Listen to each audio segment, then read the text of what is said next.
Hi everyone! Welcome again to my channel, and today's video ay andito tayo ngayon sa aking bukirin. Ayan. So medyo malakas ang hangin ngayon. So ito nga pala yung hitsura na gawin nating garden. Mayroon siyang plastic at ang halos na itanim ko dito ay mga echeveria. So meron na akong hinanda dito na echeveria. Ayan. Ito yung mga itanim natin dito. So halos nung mga nandito ay mga baby propagation ko, at yung iba naman ay yung nasira nung winter time. So gusto ko silang palakihin. Katulad nito, ayan, nasira nung winter time. Ayan, 'di ba nag-dry yung mga dahon niya, si neon breaker, pero marami siyang babies oh. Ayan, so sana maka-survive or maka-recover siya. And dito naman sa kabila ay hindi pa to final. So ang hitsura nga pala nito kapag walang plastic, ganito siya. Yan, paumbok. Para kapag umulan, nandito lahat yung tubig sa gilid.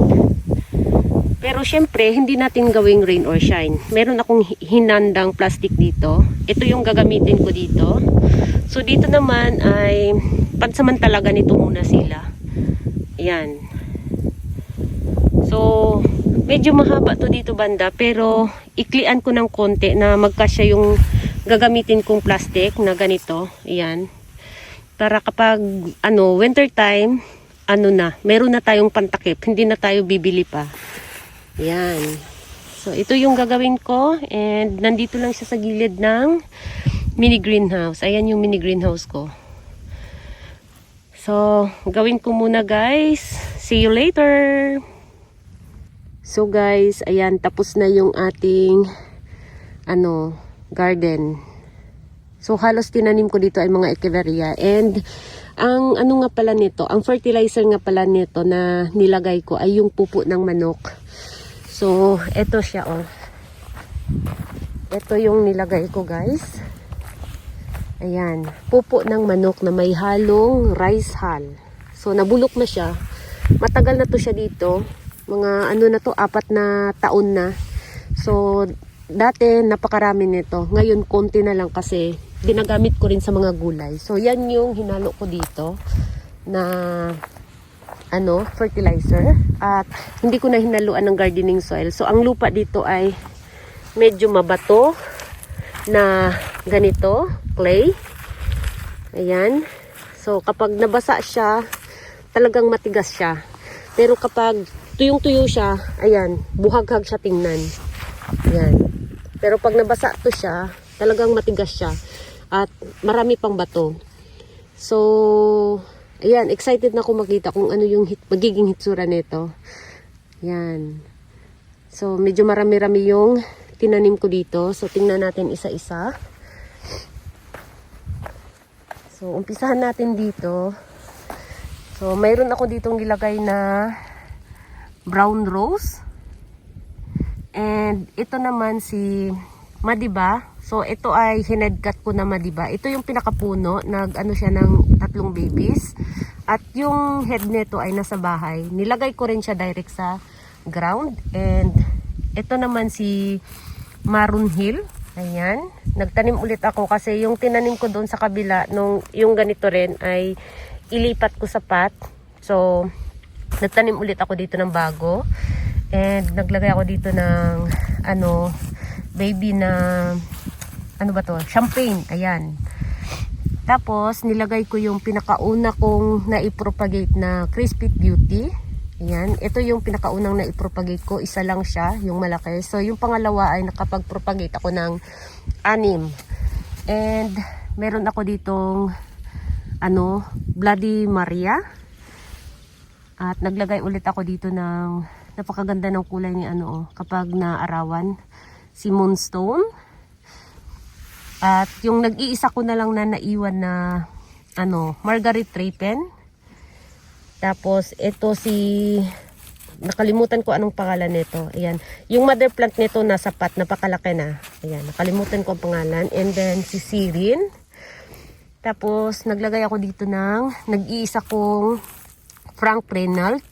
So masakitin kasi yung pancreanal ko. Tatlo sila, yung dalawa namatay last year ng summertime. So ito na lang siya ang natira.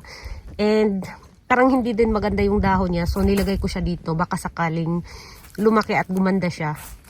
And ito hindi ko alam kung anong pangalan nito. Ayan. Tapos ito naman si Umoy Dinutsuyu. So maganda ang nito, hitsura nito. Ayan. So napakaliwanag kasi. And ito naman si Hyalina Hybrid. So medyo malaki na yung Hyalina Hybrid ko na nilagay dito.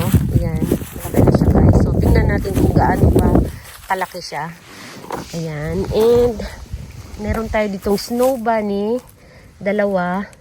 Ayan. Naglagay ako ng dalawang snow bunny kasi gusto ko makita yung snow bunny na malaki at mag-cluster. Kasi mabilis lang itong mag-cluster guys. May konti na siyang baby sa ilalim. Napakaliit. Pati ito. Ayan. Tapos meron tayo dito nilagay ulit na Santa Luis. Kasi yung Santa Luis ko ay ilipat ko rin sa pot. Yung nakatanim din sa ganitong last year. So ilipat ko rin sa pot. Kaya naglagay ako dito ng bago para lumaki. Ayan, dalawa. Tapos meron ako ditong tatlo na elegance. Ayan. Tatlong elegance and meron ako ditong, nakalimutan ko kung ano to siya. Si Brave yata to. Ayan. Tapos ito si Musan. At ito hindi ko alam kung anong pangalan nito. Ayan, ayan. Hindi ko alam kung anong pangalan niya. So tingnan natin kung anong yung magiging hitsura. And ito naman si Scarlet. Dalawa yung nilagay ko dito. Ayan, dalawang Scarlet. And ito naman si Onslow. Ayan. And ito, hindi ko alam kung anong pangalan nito. Kasi nag-iba yung hitsura niya. So tingnan natin kapag medyo lumaki na siya ng konti. Kasi makikita na natin kung ano yung ng dahon niya, forma ng dahon niya. And ito naman parang si Violet Queen. So, hindi ko sure kung si Violet Queen ba siya. Kasi nasira din to siya ng winter time. Ayan, lumiit siya ng lumiit. And, naglagay din ako dito ng, Dendra Gem. Ayan. 4 yung nilagay ko dito. Ito, at ito. Ayan. Dinamihan ko yung Dendra Gem ko kasi maganda siya kapag malaki. At naglagay ulit ako dito ng, si Peach Boy. At yung mga nasira kong galing sa mga arrangement ko na sino nga to? Si Runyoni Ai. Yan. Tapos dinamihan ko rin yung maroon ko dito. Bali 4 yung tinanim ko dito. 1, 2, 3, 4. Ayan. So dinamihan ko yung maroon ko dito kasi malaki siya. Maganda siya guys kapag malaki. And naglagay ako dito ng mixture. Maganda to siya guys kapag na siya. Yung malaki na kasi yung mother plant niya napakaganda nung lumaki na. Kaya lang na overwater ko, namatay. So mga baby na lang yung naiwan. So naglagay ako dito ng isa. And naglagay din ako ng si neon breaker. Yan, nasira nung winter time. Nag-dry yung mga dahon. Tingnan nyo, ayan. Pero marami siyang mga baby. Sana makarecover siya. Yan. At meron ulit tayong Runyoni Ai. Ayan, bali 3 pala yung nilagay ko dito na Runyoni Ai. Ayan. Tapos, ito naman si Pinwheel or si Revolution. Tapos, neon breaker ulit. Ayan. Tapos, ito naman si Fun Queen. To siya? Cluster to siya. Tapos, ito lang siya natanggal. Kaya nilagay ko dito. So, yung nito, mother plant nito, nasa pot. Tinanim ko sa pot. So, ito siya ay baby lang na galing dun sa mother plant na naputol. Tapos meron tayo ditong Elaine ulit kasi yung tinanim ko rin dati na Elaine sa ganito ay napakaganda at malaki. So nagtanim ulit ako. Yan, meron na siyang baby.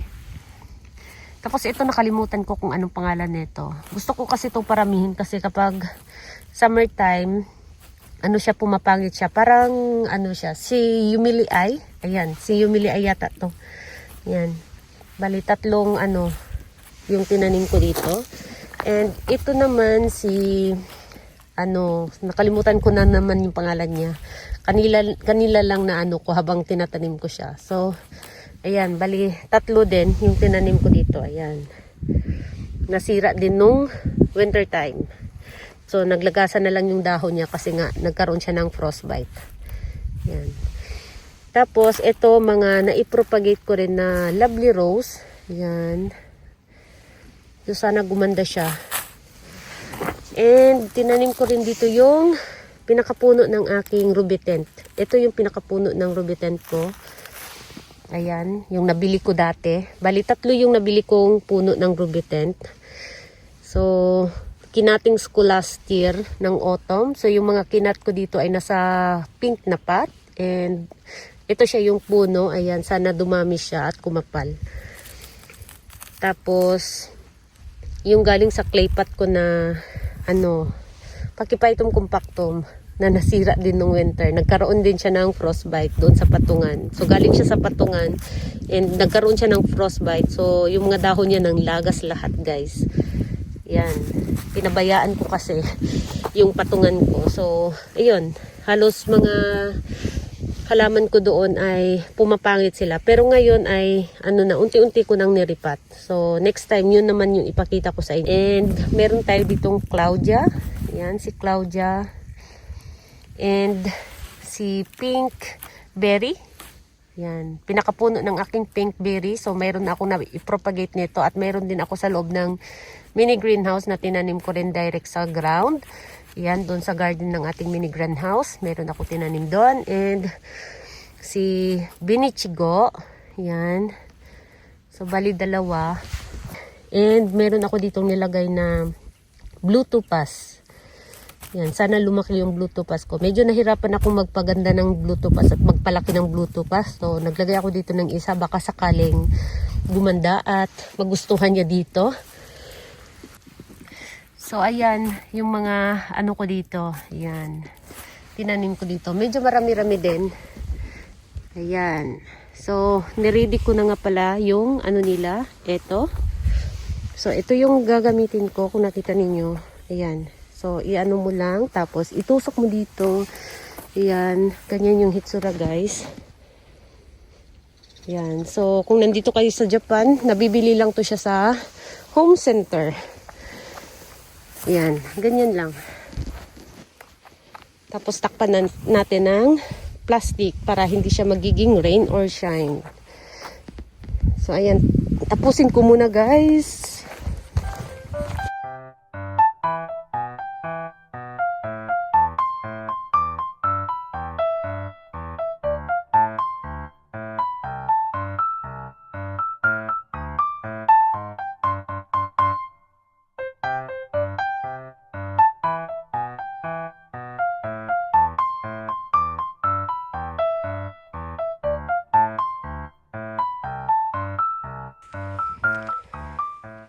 So, ayan guys, tapos na yung ating ano, takip ng ating succulents dito.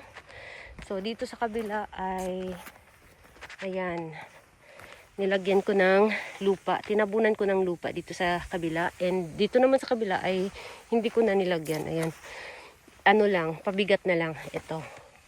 Naglagay lang ako ng concrete and then, kung gusto natin siyang buksan, pwede nating ano, eto, ayan.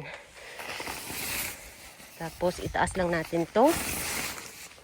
So, ganyan lang yung magiging hitsura. Ayan. So, magdala ako bukas ng ipit ng sampayan dito para may pang-ipit tayo. So, halimbawa kapag tuloy-tuloy yung ulan, lalo na kapag rainy season, pwede nating hayaan lang siyang sarado. Ayan. Tapos, dito sa gilid, yung buksan natin, magkabilaan para yung hangin na ano, makapasok sa loob. Ayan, pwede rin dito. Ayan. So, para ano, makapasok yung hangin. So, dun sa dulo. So, kapag ano, syempre kapag laging umuulan, hindi natin maiwasan na biglang uminit. So at least dito sa gilid, ayan, ano lang natin, i-open lang natin kapag rainy season na. Para in case na hindi tayo makapunta pagkatapos ng ulan, ayan, at least bukas siya dito sa magkabilaan para makapasok yung hangin. Para hindi sila masira doon sa loob. And dito naman sa kabila, ano pa to, aayusin ko pa to kasi napakahaba. Ayan, etong dito sa kabila hanggang dito lang siya. So may extend pa. So yan ay, iano ko yan hanggang dito. So, para magkasing ano sila, magkasing haba sila. So, ito hindi pa siya final. Ang itanim ko dito halos lahat ay mga sedum. Ayan. So, bukas ng madaling araw mayroon kaming negative 1 degrees. So, ito lang yung tatakpan natin ng plastic. Pero dito ay, lagyan ko lang dito sa ibabaw ng frost cloth. So, negative 1 degrees ay okay lang sila. Ayan. So, maglagay lang ako mamaya dito ng frost cloth para hindi masira yung mga ibang babies. Yan. So, yun lang guys, yung ano natin, yung natapos natin ngayong araw. Yan. Meron na tayong aabangan sa mga darating pa na mga buwan. Ayan. So, thank you so much for watching and please don't forget to subscribe and like to my channel. Sa hindi pa nakapag-subscribe, please subscribe my channel. I-click nyo na rin ang bell button para ma-update kayo pag nag-upload ako ng bagong video. Thank you so much for watching and see you on my next video. Bye-bye!